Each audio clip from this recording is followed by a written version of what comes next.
So after building multiple Christmas trees, snowflakes, and phone holders over the last few weeks, I think it's time that we officially move on to a project that reminds us the real reason for the season. So with a little bit of scrap wood laying around the shop, we are going to be doing just that. And in today's video, I'm going to be showing you guys how we can make these wooden crosses. Now, this isn't just any ordinary wooden cross that you see all over the internet. We got a wooden cross that has some lights built into the backside. Well, I bought some like little fairy lights off of Amazon, and you guys can kind of see it glowing.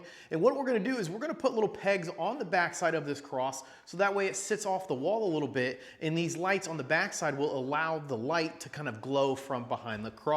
Now, before we get started, there are a few things that I would like to mention. One, we are going to be using a 1x4 board that I had laying around the shop. That's what I made the plans out to. It worked out great, but if you guys don't have a 1x4 laying around, feel free to use whatever size board you would like. Also, we are going to be using some more tools today that we haven't even really got to use other than the miter saw. So we will be using our table saw, we will be using a router, obviously the miter saw a little bit, and we will be using a hot glue gun. I don't think there's a need for the nail gun today, but that may or may not change. Lastly, if you guys are not subbed to the channel yet, hit that sub button. Again, I'm fairly new to woodworking myself. You know, I obviously started this new woodworking YouTube channel because I'm trying to encourage those who are new to woodworking to kind of get out in the garage and go build stuff.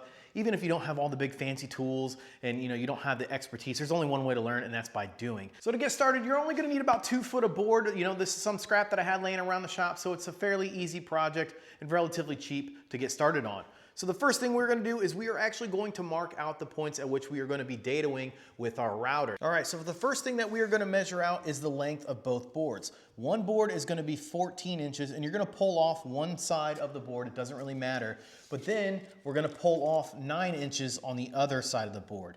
And the reason for that is because when we cut these dados on the back side of our cross, the dados that are going through here where we inlay the lights, I don't want those dados breaking through the sides of each part of the cross, if that makes sense. Well, I'll make it make sense later.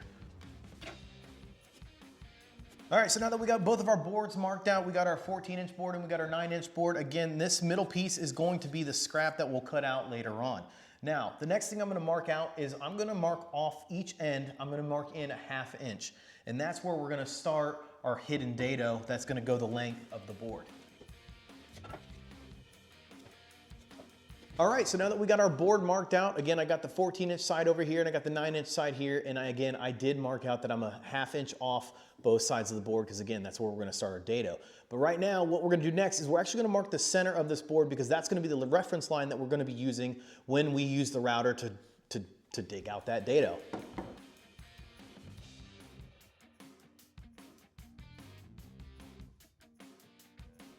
All right, and now for the last part. Since I have the center line marked out, I've got both of my boards and I got that 1/2 inch.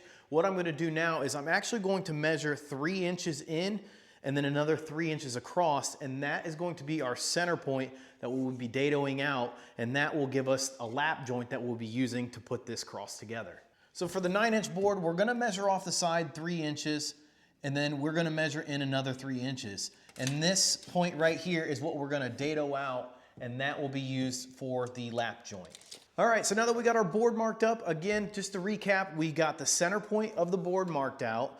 We've got our 9-inch board marked out with the 3-inch gap that we will be cutting out to do the lap joint. And then we are also a 1/2 inch off the top for the start of our dado. Now, what we need to do on this next part is very important that you do this. Don't ask me how I know.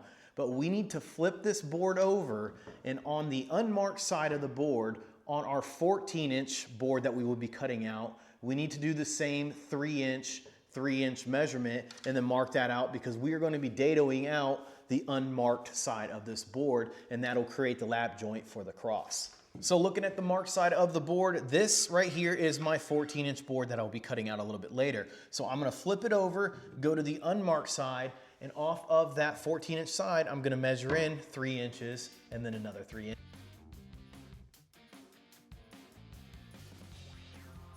All right, so now with our board all marked out, we are ready to start cutting this thing. Now, before we start to actually cut the board up and make our smaller pieces, what we're gonna do first is we're gonna use our router to create these dados. I'm starting to learn that woodworking is like mathematics. There is an order of operations. It is much much easier to do certain things in certain orders. And again, this is how I found out after doing 3 of these things, the best way to do it. So what we're gonna do is we're gonna use some double-sided sticky tape, and I'm actually gonna put it along the length of the board, and that'll help maintain the board on the table while we use the router to cut out some of these dados. So there's something else I realized that we need to mark up before we start routing this thing out. What we need to do is on our 9-inch board, we need to measure the halfway point on the 6-inch, the 3-inch mark that we made. So the part that is getting cut out that we had scribbled out. So again, 3 inches in and then another 3 inches. This 3 inches, if that makes any sense, we need to find the center point of that, and because we are going to dado all the way across the board. So we're gonna start first by flipping the board over to go to like the least marked up side, I guess you could call it. And we're gonna take our double-sided sticky tape and we're gonna go down the length of the board. Again, this will be used to hold this board to the table while we're trying to use our router. All right, we are now to the point where we can officially start using our router, and what I'm gonna do is I'm gonna start on the 9-inch board. I am gonna be using a 1/2 inch straight bit with my router, and I'm gonna set the depth of this router for these back dados where the lights are gonna go in. I'm gonna set that depth to 1/4 inch. I don't wanna go any further than that because then it's gonna mess with our lap joint once we get towards the end of the project. Now, I will say, we are going to be starting this dado inside of our board. We're not coming from the edge of our board. We're gonna be starting it at that 1/2 inch mark that we mapped out. And we're gonna go down our 9-inch board and we're gonna stop about 1/4 inch from the end of that 9-inch mark. Because again, we're gonna cut this off. We don't want our dado going through the side of our cross. Highly recommend dust mask for this. Trust me, again, don't ask me how I know.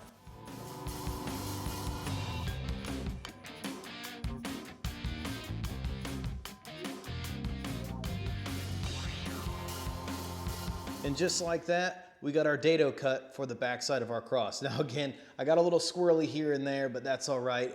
It's not that big of a deal to me. This is like one of the first times that I've actually gotten to use a router. All right, so now that we got our 9-inch side all dadoed up, what we're gonna do is the same exact thing for this 14-inch side. We're gonna start 1/2 inch in from the edge of the board and run it all the way down and stopping at about 1/2 inch off of that 14-inch mark.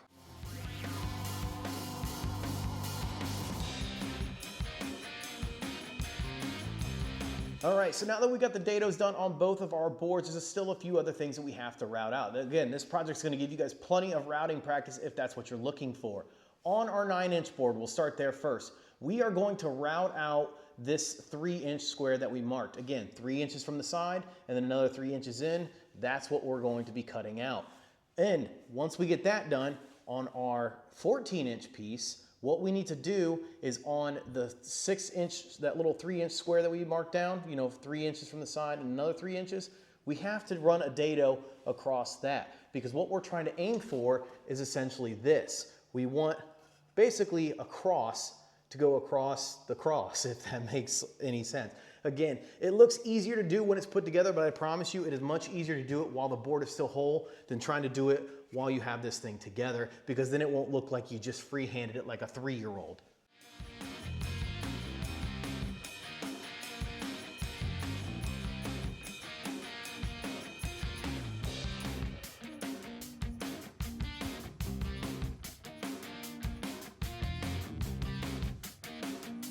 All right, so we are to the part of the project where we will be cutting out this simple lap joint part of the board.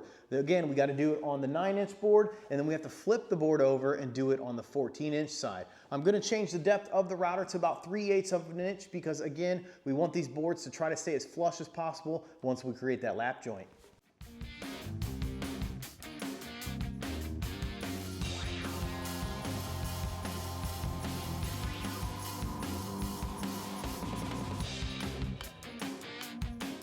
All right, so now we are done with that side of the board. What we're gonna do is I pulled it off the table and I'm gonna try to reuse this sticky tape so I'm not wasting any more sticky tape considering it's so freaking expensive.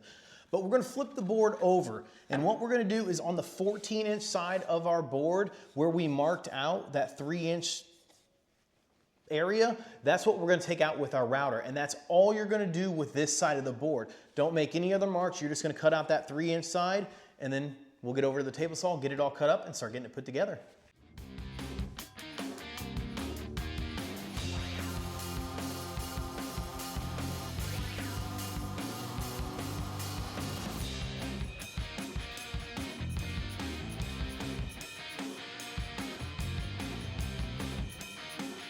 All right, so now that all the routing is complete with this project, you guys should have a board that looks a little bit something like this. Again, the slots in the back for where the lights are gonna be. We have our slots, so when we put these boards together, it creates that nice even lap joint.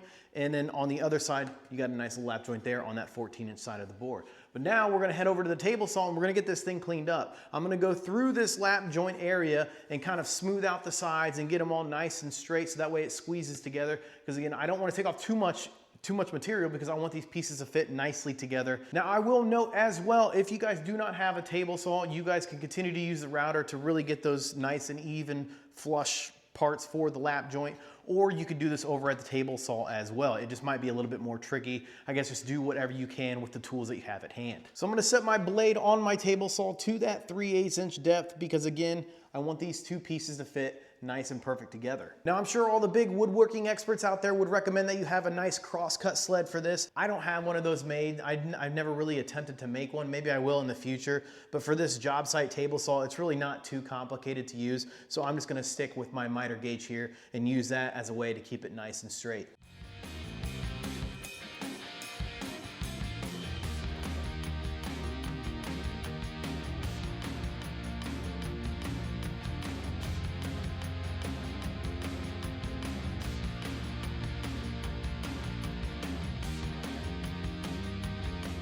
All right, so with our lap joints all complete and pretty well smoothed out, what we're gonna do now is we're going to rip this board down to 3 inches wide. Now you guys can almost bypass this entire step entirely if you have a narrower board. Like I said, I just had a 1x4 and this is gonna be 3 inches wide. So we're gonna get it ripped down by taking a 1/4 inch off each side of the board. That way we get a nice smooth finish on both sides of the board. So I'm gonna set my fence off of my blade to that 3 1/4 mark because again, I wanna take a 1/4 inch off each side of the board. That way it gives me a nice smooth finish on both sides.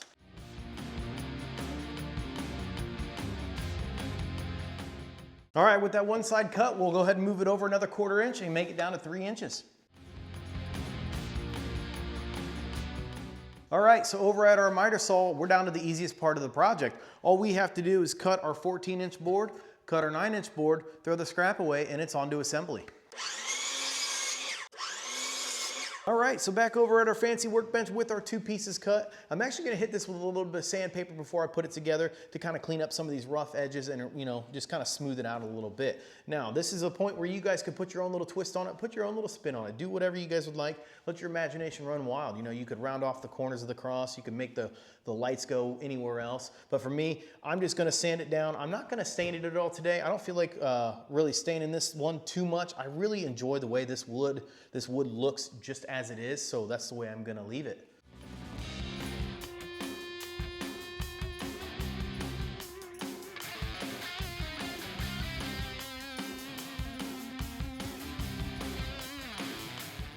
All right, so with our pieces all sanded down and ready to go, again, it's a pretty straightforward process from this point. We're just gonna add a little bit of glue here to kind of keep these together. I'm going to keep the glue away from the edge of the wood because I don't want it to seep out and kind of get all over the wood, so I'll just keep it in the center there.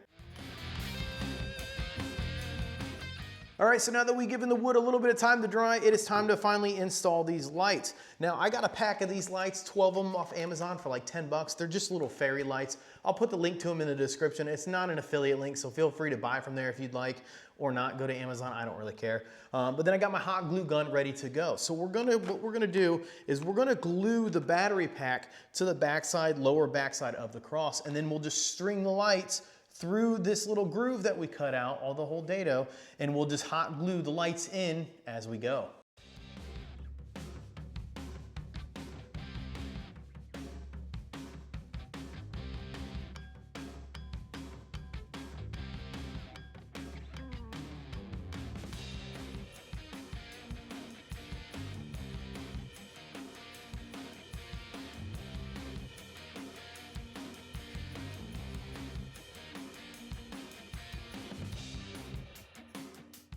All right, and just like that, we got ourselves a nice wooden cross with the lights in the back. Now feel free to hang this however you guys would like, whether you go out and buy little hooks for it. But what I'm personally gonna do is I cut out these little 2-inch blocks. So I'm actually gonna glue them pretty close to the center on the top, bottom, left, and right. And I might actually put this one a little bit lower down here, so that way this bottom part sticks off the wall, but these little wooden blocks will help offset it from the wall, so that way the light can glow out from behind. And honestly, I'm just gonna glue these on, let it dry, and we should be good to go.